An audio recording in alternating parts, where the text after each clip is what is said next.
Hello and welcome to another edition of Second to None podcast. My name is Nick Snowberger. I'm your worthy Grandmaster of Ceremonies, and I have the pleasure of sitting with two incredible brothers here. Brothers, please introduce yourselves. I'm Brandon Spears. I'm an 03 Theta Zeta initiate from Eastern New Mexico University, currently the alumnus advisor for the UT Arlington Theta Omega chapter. Thank you, Brother Spears. Welcome. My name is CJ Peña. I'm the current ADGM for the West Texas District. I'm a 21 initiate at the Tau Sigma chapter over at Angelo State University. Yeah, welcome, brothers. And obviously you can tell that we have these two guests on this podcast for a very specific reason. They're from two different generations, really. And another thing that they have in common that puts them on this podcast is that they're both volunteers. But one of the things that we wanted to talk about today on this podcast is, why do we volunteer for this fraternity? And I'll start off by just saying that there's no consistently well-run chapter of Kappa Sigma that doesn't have an involved, engaged volunteer alumnus or team of alumni there to help. It's essential. It's one of the key magic aspects that makes Kappa Sigma so great.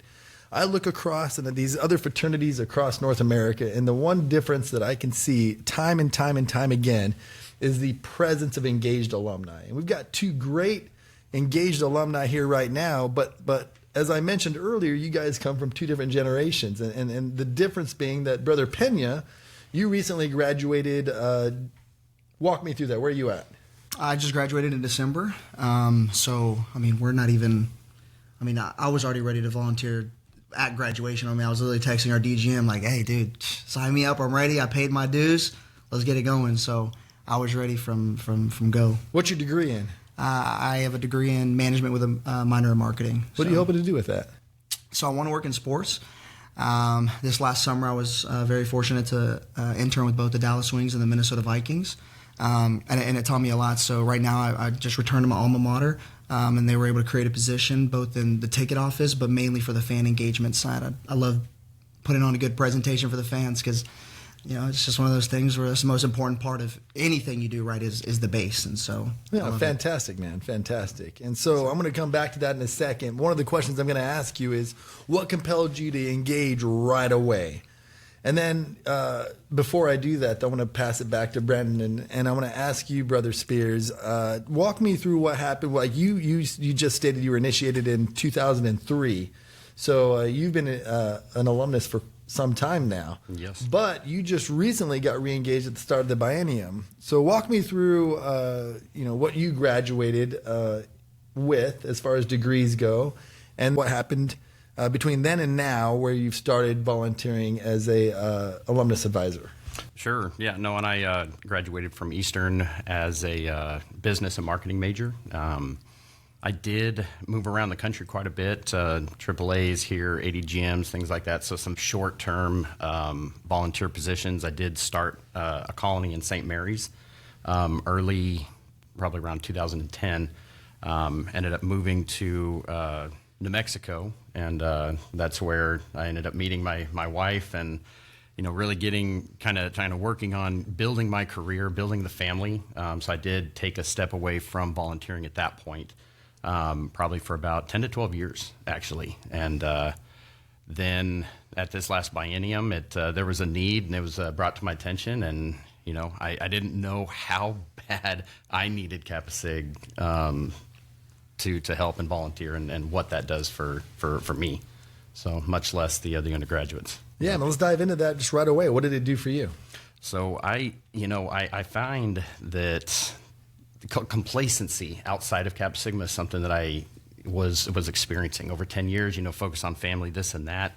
You get very comfortable in what life looks like, and it's very easy to just stay very hyper focused. Comfort's a motivation killer, isn't it? Oh my God, it's awful. Ambitions suck. Yes. So since getting back involved in the chapter, I've found myself performing better at work. I found myself really pushing with my family, trying to spend more time being.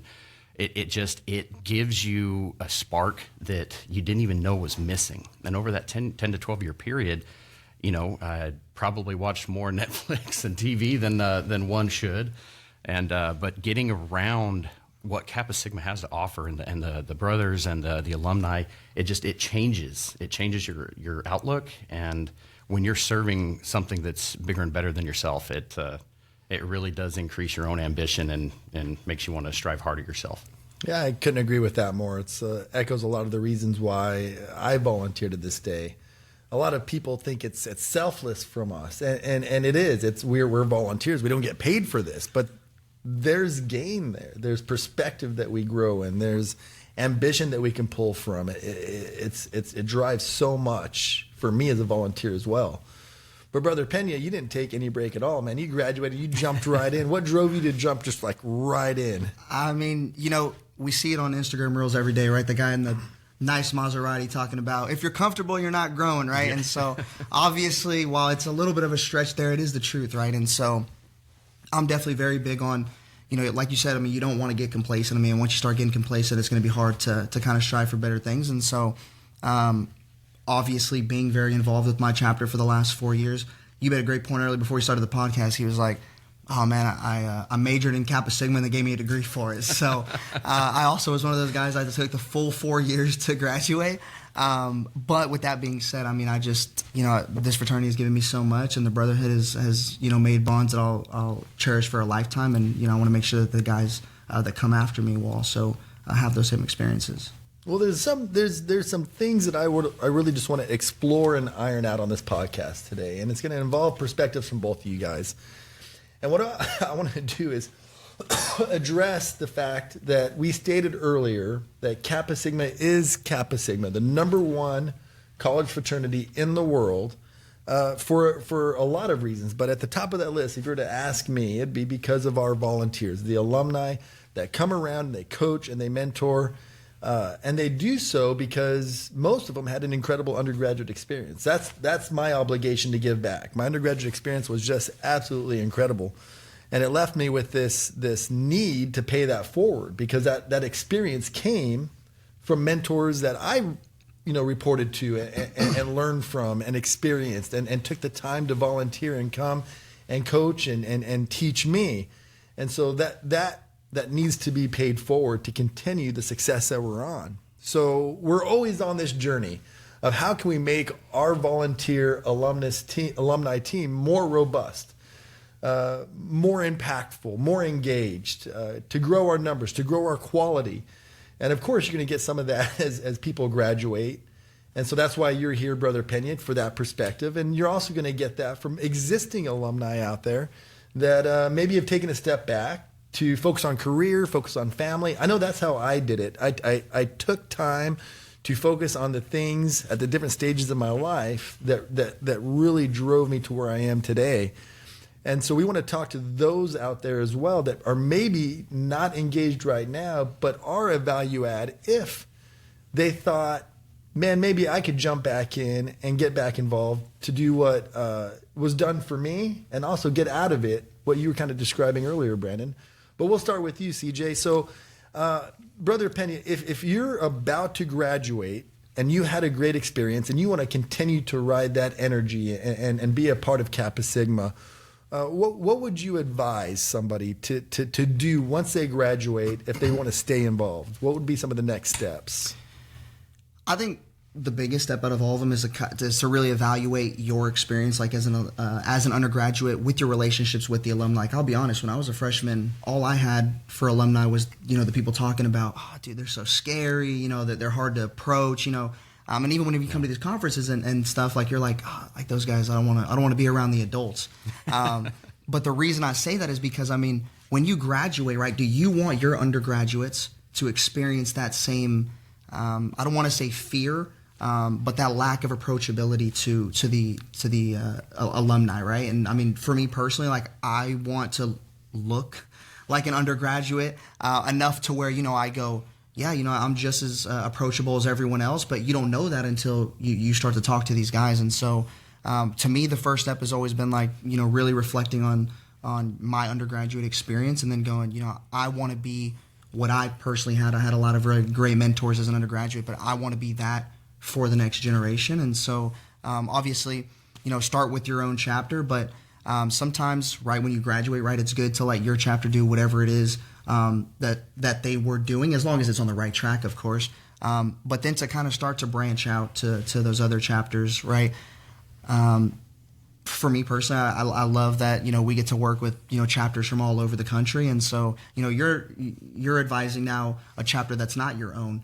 But I think it's really good to have that perspective coming in, right, as an outside looking in to see, okay, this is what we did at our chapter. It might work here, it might not, but, just kind of bring your own ideas. One of the things that I've seen, and I think that you are touching on something that's very important, is that, just by kind of default, a volunteer is in some sort of a position of authority, of leadership over a chapter. And so what's that like? Is that a challenge for somebody that just graduated and is immediately put into a position where now they're kind of leading guys that they were just in school with? So you went from like co-worker to now almost like you kind of report to me, or I'm your coach, your teacher, whatever, player to coach, like the next day. Were there any challenges in engaging those guys, getting them to be coachable under you, getting them to listen, getting them to like respect kind of the advice and enough to listen and take it to heart? Because sometimes, we talk to these kids and they say, yeah, and they're listening, but you know,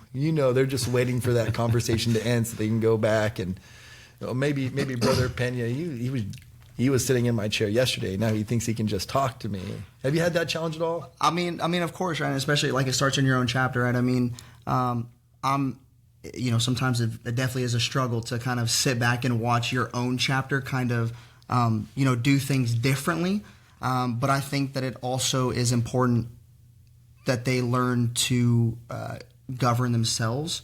Like for me, I came into a chapter that wasn't very successful, right? And then obviously over the last, 2 or so years, right, we had, every accolade that we ever strive for. But that also was on the backs of being able to talk to the people who actually had ideas and taking it to heart. Obviously, that's not always the case. Like you said, some people just are going to let it go in one ear or the other. They might undo what's been done in the past that's worked, and maybe that they want to be different. But I think it is important to kind of watch. And I'm also a big advocate of, you might have an idea and you might think it's the greatest idea in the world, right? I might have an idea and I might have it's the greatest idea in the world, but who is going to defend it more definitively why it's a good idea? And so those conversations are healthy, man. And I think that, if you're not uncomfortable, right? If you're not like having these conversations, I think a lot of times, you kind of press on someone a little bit and they're like, oh, okay, like we'll just do whatever you want. But I don't want that. Like I want my guys to argue behind the scenes, and not obviously like physically argue, but, really like kind of have those conversations that you're just like, man, like, this is, I don't know why we're even doing this, but right. You agree in front of your chapter, especially it starts at the EC, right? You're going to agree in front of each other, and then you're going to have the discussion behind closed doors, because if you're not a united front, the whole chapter is going to be like, well, they have no idea what's going on, so why should we?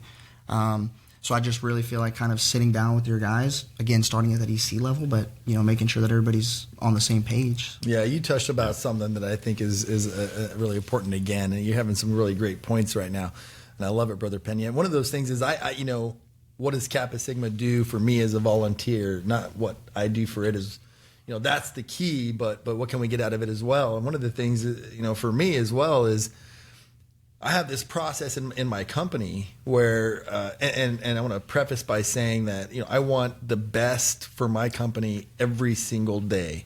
And so I don't want to put out ideas that are crap. I don't want to, if there's a better choice, if there's a better option, I want to find it. So we'll have this process where I'll throw an idea out to my team. And obviously if I'm the boss, I get to have the final say, but I want them to poke holes in it. Like, let's challenge each other. Like, tell me what's wrong with this idea. Because through that conversation, through that, as you put, argument, and it's not an argument, it's a discussion. We're vetting things out. We're poking holes in things. You can find the best idea through that process. And I learned that as an undergraduate, and I'm reminded of that process by being a volunteer. Well, a much different experience that you've had, Brother Spears, because you took that step away. And so, we talked about the challenge of leading people that you were just a part of. Yep. And that could actually not be a negative. It could be a positive. Maybe they already have that relationship built in, so they trust you and they know that you have what's, the best for that chapter at your heart when you make decisions, and they're going to buy in a lot quicker. So it's a double-edged sword. But coming from your perspective, you stepped away from the fraternity for over a decade. And so that provides a host of challenges about getting reincorporated in, and what programs have changed. Are there different KPIs, goals? Like, what are the priorities? Yeah. But also, on top of that, you stepped back into a role with a chapter that you had zero relationship with. They had no idea who Brandon Spears was, and you had no idea who they were. Correct. And so I'm sure that posed a host of things that you had to overcome. Talk about that for a little bit, if you don't mind. Oh yeah, absolutely. I mean, and Brother Peña, obviously, we all want to look like an undergraduate. Even both of us right now.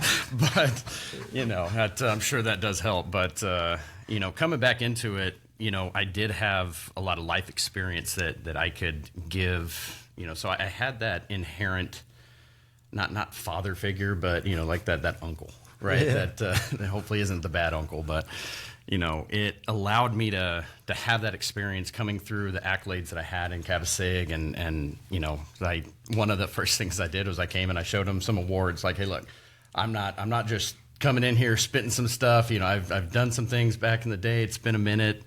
So kind of just establishing that rapport and what they want, and as I came in, I asked the chapter, said, what kind of a chapter do you guys want to be? And the EC, they really, they laid out who they want to be. And then I said, okay, well, here's what this could look like to accomplish that. I'm here to help you accomplish your goals and really just, I'm the coach, that's going to put the plays. And, if you want to win the championship, then we need a playbook to put that in. And so that was interesting, but I had to come build that rapport. I mean, these guys had no idea who I was. It's relationship business. Yeah, it is, and that was difficult at first. And then once we kind of came in and established it, we had one of the most stellar rushes that I've ever seen on a turnaround. I mean, it was like almost a 300% uptick from the year before. Huge, man. And then they saw that fire, and so they and then I had the honeymoon phase of the alumnus advisor, and so everything was clicking. They were listening, everything's great, and so there's there's a little bit of that too. So it's you just kind of ride that wave, but consistently showing up day and as often as you possibly can. I think that was the huge thing, is that I didn't just bark an order and then leave them to it. And I showed up and I showed up and I showed up, helping them understand, hey, this is what it looks like. So. Yeah, 100%. I think that one thing that we deal with is complacency a lot amongst some of our volunteers right now in positions that you guys hold. And that complacency is evident in the results. And, we established a moment ago that this is a relationship business. Sure. I firmly believe that the people that you're coaching in life, but also to dwindle it down to our conversation and the particular roles that we play in, these kids, the undergrads, they'll care about what you care about when they know that you care about them. Yeah. And so building that relationship, getting to know them, getting them to know what your goals are, is important for them to buy into what you're trying to teach and coach, so that in one ear doesn't turn into out the other ear, but they think about it. Yeah. There's people out there that are or may consider becoming a volunteer again, but may be intimidated because they're in an area that they didn't go to school, and they have no idea what these undergraduates at the local chapter are like. Would they be receptive to them? Who would I even call to get plugged in? By the way, if you're listening, that would just be any member of the SEC, any district grandmaster. All that information is on kapsig.net. If you want to get plugged in as a volunteer, man, it is not hard to find the right people to talk to. Sure. But to take that first step, what would you say to somebody to encourage them down that path instead of kicking the can down the road or being intimidated by the unknown? Sure. Well, and the unknown is always there. One thing I would recommend is try to get to a leadership conference, a conclave, an SEC meeting, something that's in your area, just to kind of get the feel back for it. That's a great place to be able to talk to a lot of the people that can put you in those positions, so it's not just like a cold phone call. So I mean, that's one good way to kind of just dip your foot back in, just get back in front of it. And there's a lot of trainings, and there's a lot of things that happen at leadership conferences and conclaves and breakout sessions, and it kind of gets you back into the groove of understanding, hey, this is something else. But when you're coming into it, you're in that chapter. Many times I felt myself I felt like I was back at my chapter, and it just kind of rebuilt that fire. And so everything that I enjoyed about my chapter, it just kind of came back all of a sudden like a flood. And I'm like, oh my God, this is amazing! I'm excited. And all right, we're gonna go rush, and let's go, guys. And then you're leading the charge again. And so it was a lot of fun. That was kind of the experience I came in. That's awesome, man. And we've done so much work on our SEC meetings. They've evolved, they've changed. They're totally geared to bring people in.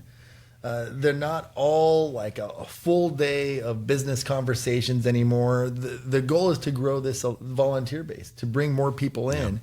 And so, I would encourage you to check out kappasigma.org and find the next dates of the SEC meetings. And if they're in your area, I would encourage you to attend, because we're putting a lot of stuff in there that's engaging, developmental, networking, team building. They're really robust and a really great opportunity to, like you said, kind of dip your feet back in and find a foot in the door. Absolutely.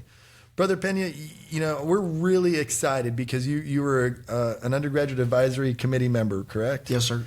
And now you've graduated, you have a degree, and you're going to be starting your career as well as becoming a volunteer. So you're juggling a couple of things at the same time. Are you anxious about the workload? How are you prioritizing your time? How does that look from your perspective?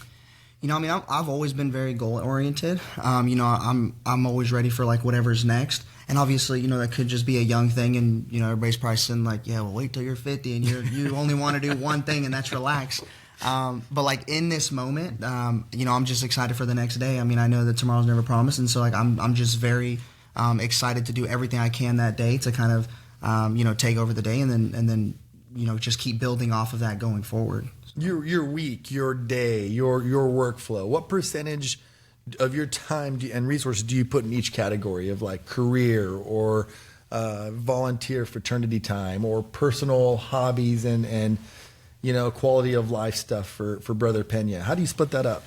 It's a little bit easier for me because I'm very fortunate that I live in a small town where everything is 10 minutes from each other. So it's not like that here in Dallas, man. It's 10 minutes to get to the first light, pretty much, to go wherever you're going.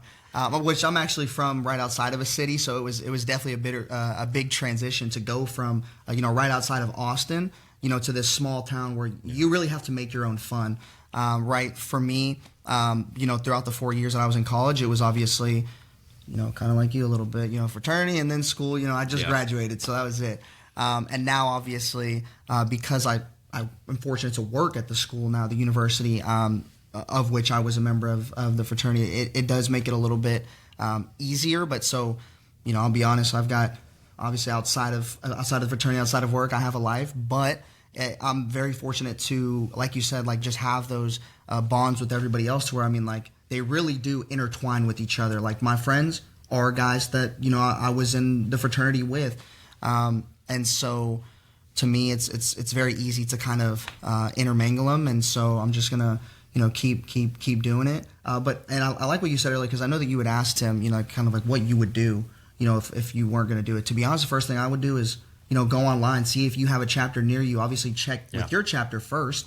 But if, they're like, we're good, but we can maybe put you here. And if you look it up and you don't have a chapter near you, maybe go to the university and try to get a chapter near you, right? We have an amazing ARM team that'll love to start a chapter. And, I can't imagine how cool it would be to, be an alumni and then essentially create a colony with, the support that you have right there.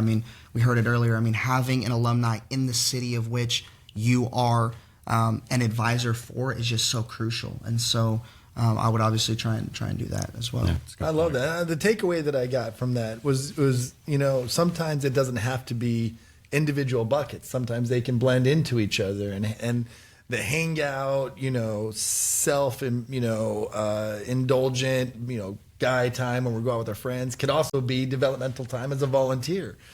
And so that's great advice. Same question to you, Brother Spears. You're at a different stage in your life. You have established career, established family. I think you have 3 kids. Yep.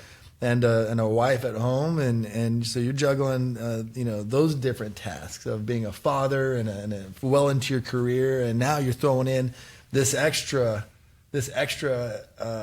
endeavor of being a volunteer, and again, being the number one fraternity in the world, being a volunteer here means that you actually have to get some stuff done. It's not just a show up and hang out role. Yeah. How do you make the decision on how to prioritize your time and the allocation of your resources? Sure. No, and I mean, through just my career, you learn to live on a schedule, right? You've got a calendar, and before I do anything, it's like, hold on, I got to check that calendar. I got to see what's going on, and so intermingling. I'm in sales, so one of the nice things is that I'm out in the field quite a bit in the city, and I'm in Arlington, so I can literally drop in on the chapter middle of the day, which is a nice way to kind of put that in there. So. Anytime and probably keeps them on their toes, huh? It does. They never know when old Spears is going to drop in. So but it is. It's you. I know when their chapters are. I know when their EC meetings are, and I schedule time to be there, and I give my family plenty of notice, and I say, hey, so on Monday I've got to be at the chapter where we're covering this, covering that, and I communicate with my family like what we're doing and why it's important. And because if you don't communicate properly with them, I mean, your wife is, okay, well, he's leaving me with 3 kids and I'm at home and I got to do all this stuff. And so I communicate very well so that they understand the impact that we're having. And so, and I try to have the guys over to the house sometimes to, whether it's testing the ritual or we're just having a meeting. That way my wife gets to meet the guys. And so it intermingles with the family. And so my wife, Vanessa, has almost built a relationship with our GM because he's at the house so much. So, it makes it easier for the family to understand why we're doing it and the impact we're having. So. That's awesome, man. Awesome. Yeah. When I was an undergraduate, the guy for us was Leroy Peer. Oh, yeah. And he was great Leroy. One of the things that he really brought to the table as he was a volunteer for our chapter was consistency. Yeah. And his expectations of us never changed. He never allowed us to guide his expectations. And I always found that was what I perceived to be a harder route to take because it was rigid, but it was crystal clear on what we needed to do and what success looked like. And I always appreciated that from him. So final thoughts. I want to ask you guys the same question in a different way. We're going to start with you, Brother Peña. You get 2 minutes to put together a message that you could deliver to a person who's about to graduate, has had an incredible undergraduate career, and wants to continue being a part of this fraternity, not just because it's fun and you're building brothers for life and you're growing your family and Kappa Sigma is great, but because they want to give back. And so message for them, thinking about volunteering when they graduate, what would you say to push them over the edge? I would really just say, really figure out your why, right? Because you were saying your why, like why is it important? Why is this? Why is that? Yeah. Obviously, you can't have a how if you don't have a why. And so for me, I really just look around and I really do take, I think everything kind of is one, if that makes sense. And I'll give kind of an explanation to what I mean is, New England, right, playing in the Super Bowl, right? I mean, 2 years ago, they had 4 wins. Last year, they had 4 wins, right? But all it takes is one guy to be that cultural difference, right? I mean, you talk about, 8 wins in 2 years. That's not very good. But now you have, a team that's playing for the championship because they know that they're all they got, they're all they need, right? And so I just really just implore you to just really look inside and go again, alluding to what I said earlier about, do you want to be that alumni that, these undergraduates are afraid of, or do you want to be that alumni that they're really just, man, I really want to go talk to that guy because I know he gives good information. I know he's going to invite me over to his house, and we're going to have a good time. You really want to be that for the undergraduates. And so, obviously, I'm such a big advocate that, don't get me wrong, while you should have the most amazing time on your campus, nothing in the world is cooler than being able to go to a conference, I use New Orleans, for example, like down on Bourbon Street. Everywhere you look, Kappa Sigma, Kappa Sigma, Kappa Sigma, Kappa Sigma. When we're at the fraternal home in Charlottesville, we're able to just really say Kappa Sigma, Kappa Sigma, Kappa Sigma, and then nothing is cooler because everywhere you look, it's like you go into a random restaurant, bar, wherever, it's a Kappa Sigma. And so just really like having that, knowing that these guys also know what it means. I mean, you want that to just grow and grow and grow and grow. I think the coolest thing that has ever happened to me outside of like being at an actual conference, I was at one of the Cowboys games before Brady had retired, and this guy was sitting next to me, and he saw that I had my letters on. He walks up to me, kind of, shakes my hand, and I'm like, he's like, hey, I was a member of the such and such, and so I was like, dude, this is it. Like, this is like what it means, right? To be able to have a brother outside, but that can't happen if you don't have good alumni around you who really enjoy what this fraternity has given to them. So the power of our network is absolutely the greatest. Incredible. Yeah, the greatest. Same question to you, Brother Spears. You get a message, and this message is important to hear from somebody out there that's a Kappa Sigma alumnus. They graduated maybe some time ago. They're in the normal routines of their life, and maybe they feel a little bit of a push, a little bit of an urge deep down inside to get back involved as a volunteer, but they don't quite know how to make the first step, or they don't quite know if they want to do it. Feed into that. What would you say to them to push them over the edge?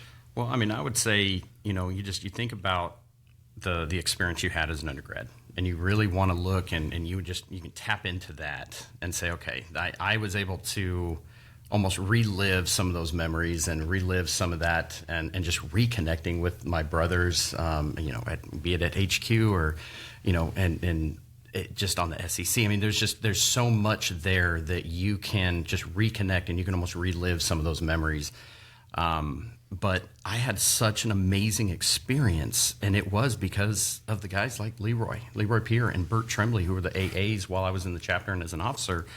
And if I can give what they gave to make my experience this life-altering thing that has really changed the trajectory, because without Kappa Sigma, I don't have my wife, I don't have the friends that I have, I don't have the career that I have. So it's almost like, how selfish am I if I'm not willing to give that to these undergraduates to teach them like how to be a leader, how to be the top tier when they come out of college into a very harsh world. I mean, college is a cakewalk compared to the real world. So if I can help prep them a little bit, I think that's a huge piece. And then it's not as hard as you think it is. There are different things that you can do. You're not going to jump into a DGM position. You can go into a AAA and start figuring out what being a volunteer is, and really you can get your feet wet that way. And as an alumnus advisor, oh my God, I would love more AAAs.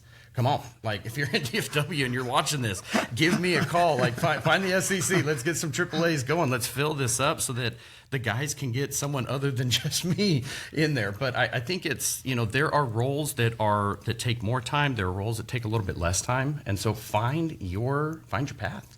And it's not as hard as you think it is, and it's not as scary as you think it is. These guys will appreciate you being there more than you ever could imagine. And one thing I know is that when you have a heavy lift, that lift becomes easier when there's more hands in the job. So we need you. Sure. We need the young guys. I was able to get 3 AAAs in my chapter already, so we're just pushing it through. We're gonna make sure they stay. All right. Well, I need some notes here on how you accomplish that. So it's the young buck thing. So I love it, man. This is the Second to None podcast. Thank you for listening. Thank you, Brother Peña. Thank you, Brother Spears, for being here, but also thank you for volunteering for our beloved Kappa Sigma. We'll see you on the next episode. All right. Thanks, Shell.